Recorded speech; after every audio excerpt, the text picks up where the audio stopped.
Magandang umaga po sa mga kagalang-galang na senators at miyembro ng Blue Ribbon Committee, lalong-lalo na kay Senator Rodante Marcoleta, Chairman ng Blue Ribbon Committee.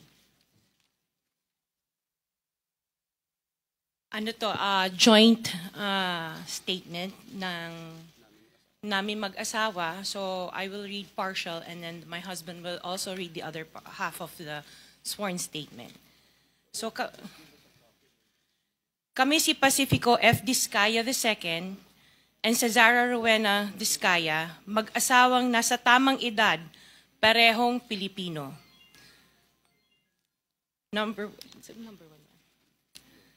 Number one, noong 2003, kaming mag-asawa ay tinayun ang kumpanya na pinangalan namin St. Gerard Construction. Ipinarehistro namin ito sa DTI, nakakuha ng contractor's license at nagsimula na lumahok sa mga pribadong construction projects. Number two, kinalaunan nagsimula na rin kami na lumahok sa mga government projects. Natuklasan namin na hindi naging madali ang trabaho sa mga government projects. Madalas mahirap ang paniningil ng bayad at matagal bago kami mabayaran ng gobyerno. Number 4, hanggang dumating ang pagkakataon, lumapit sa amin ang isang kaibigan na si Voltaire Claveria at inalok kaming magkaroon ng proyekto sa national level gamit ang aming lisensya.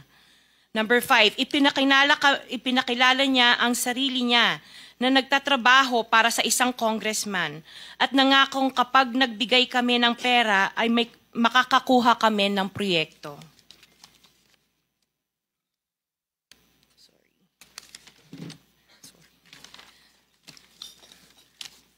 Number 6, dahil wala kaming alam sa kalakaran sa pambansang proyekto sa gobyerno, nagtiwala kami at ibinigay ang lahat ng ipon naming mag-asawa. Sa kasamaang palad, niloko lang niya kami. Naglaho siya, dala ang pera namin mag-asawa. Nagpunta kami sa DPWH para i-report ang nangyari, pero hindi nila ito pinansin. Kahit ganon, hindi kami sumuko. Gusto ko pa rin gawin ng tama ang negosyo, kaya patuloy kaming sumasali sa mga biddings sa gobyerno. Sa kalaunan, ang kumpanya namin ay nanalo sa mga bidding sa mga proyekto sa national government sa pamamagitan ng patas na bidding. Ibinuhos namin ang lahat ng aming pagsisikap para maipakita ang kakayahan ng aming kumpanya na mayroong maayos na paggagawa, di kalidad na resulta, at natatapos sa tamang oras. Nagkaroon ng konting tagumpay ang St. Gerard Construction, kaya minabuti namin mag-asawa na mag-expand at bumuo ng ibang kumpanya tulad ng Alpha and Omega General Contractor and Development Corporation. Ngunit na nagsimula ang makilala ang St. Gerard Construction, dumating naman ang panibagong pagsubok. Unti-unti nagsilapitan ang mga district engineers at mga regional directors ng DPWH at mga chiefs of staff na mga mambabatas na nag-aalok ng mga proyektong sinasabi nilang pondo na mambabatas. Noong una, sinubukan naming labanan ng mga ito sa pamamagitan ng pagre-report sa DPWH at pagpapadyaryo ng mga tiwaling kawani ng gobyerno. Subalit hindi sila natitinag sa mga ito.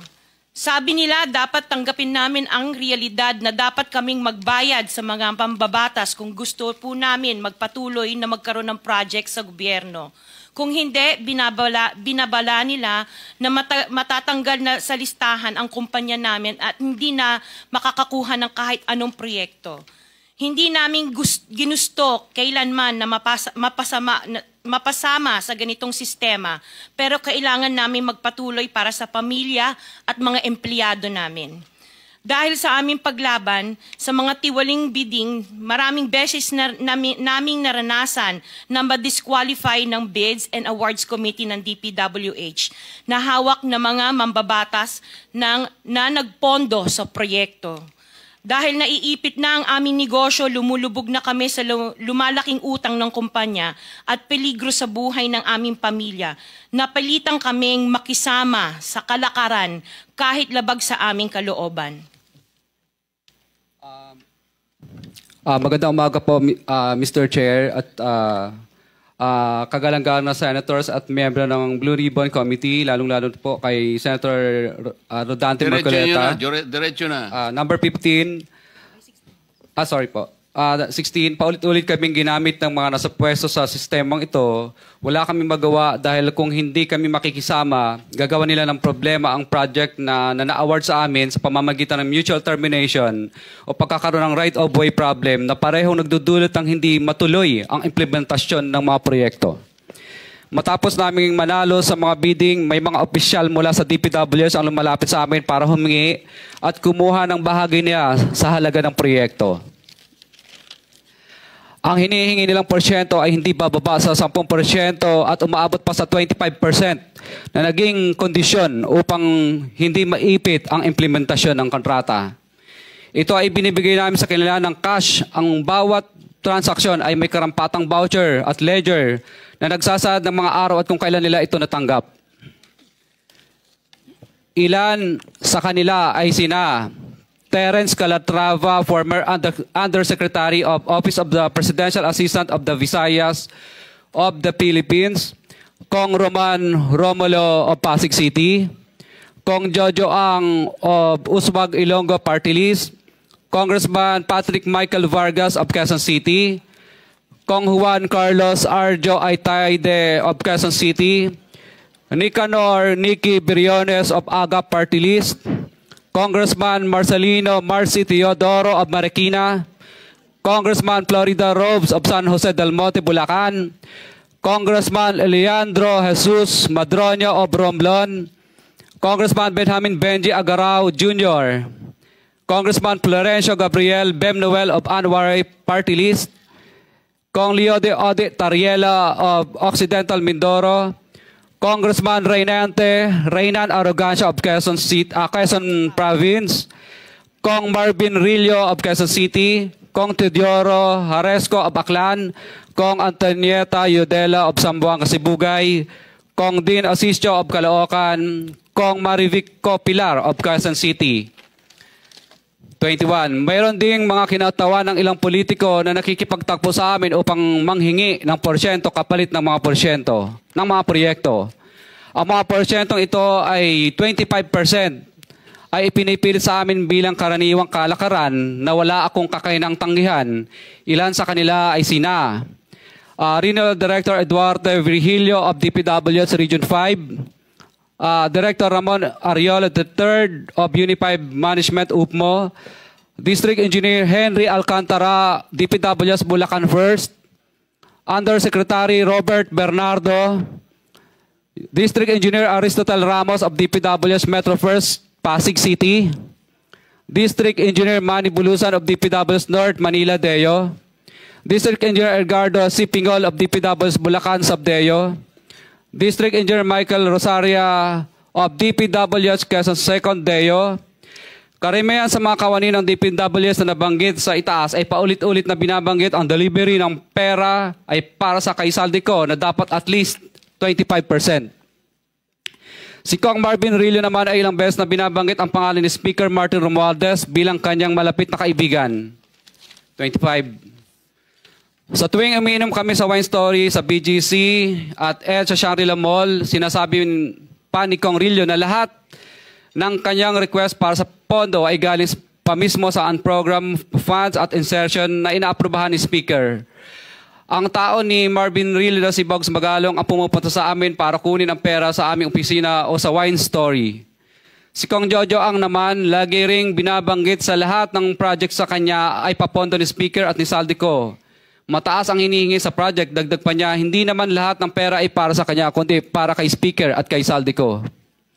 Sa lungsod ng Pasig naman, lumapit sa akin ang DPW's project engineer na si Angelita Garucha para kolektahin ang parte ni Kong Roman Romulo sa flood control projects noong 2022. 28, number 28.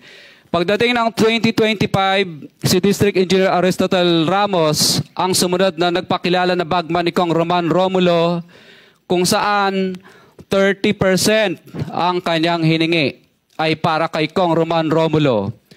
Sinabihan ko kay D.E. Ramos na masyado namang mataas, ngunit sinabi niya na walang magagawa dito dahil pondo ito galing sa unprogrammed funds at insertion galing sa taas. Sa ilang pagkakataon, ang mga politiko na personal na inabutan ng halaga ayon sa hiningin nilang porsyento mula sa proyekto. Ang pagbabayad na ito ay hindi naman kagustuhan kundi isang hakbang na ginawa namin dahil sa matinding panggigipit. Ilan sa kanila ay sina Kong Antonieta Yudela kasama ang kanyang asawa, Kong Marvin Rillo of Quezon City, Kong Nikki Briones of Aga Party List, Arturo N. Ataide, ama ni Kong Arjo Ataide, Kong Florencio Gabriel Bem Noel of Anwaray Party List, Kong Eliandro Jesus Madroña of Romblon, Kong Benjamin Benji Agarao Jr. Bagamat naging matinding pagsubok ang kabawasan ng pondo na nakalaan sa proyekto, pilit at matapat naming sinusunod ang bawat espesifikasyon na nakasaad sa Program of Works na nakasaad sa proyekto ng DPWH. Nakakasiguro kami na nagawa namin ng maayos at matapat ang bahagi o phase ng proyekto na na-award sa amin.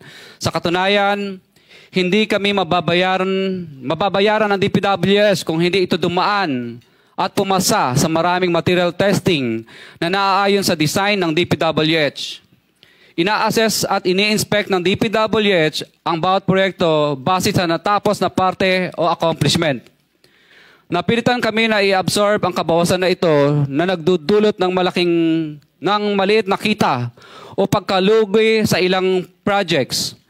Para makabawi, dinadamihan na lang namin ang partisipasyon sa mga projects. Taliwas sa mga lumalabas na may mga impormasyon sa publiko, hindi kailanman kami gumawa ng ghost projects. At masugid kami nag-i-inspect sa lahat ng aming mga natapos na projects. Handa po kaming tumistigo ng walang pilit at kusang loob bilang state witness at sabihin ang lahat ng nangyayaring katiwalaan ng Kamara, DPWH at iba pang mga kawani ng gobyerno upang gawin ang tama. Kami ay lubos na humihingi ng tulong sa Senate Blue Ribbon Committee na pinamumunuan ng buting Chairman Senator Dante Marcoleta at kay President Bongbong Marcos para sa proteksyon at seguridad ng aming pamilya. Ang salaysay na ito ay kusang loob naming ginawa at walang sino mang pumilit na gawin ito. Sa katotohanan ng lahat ay nilagdaan namin ang salaysay na ito ng kusang loob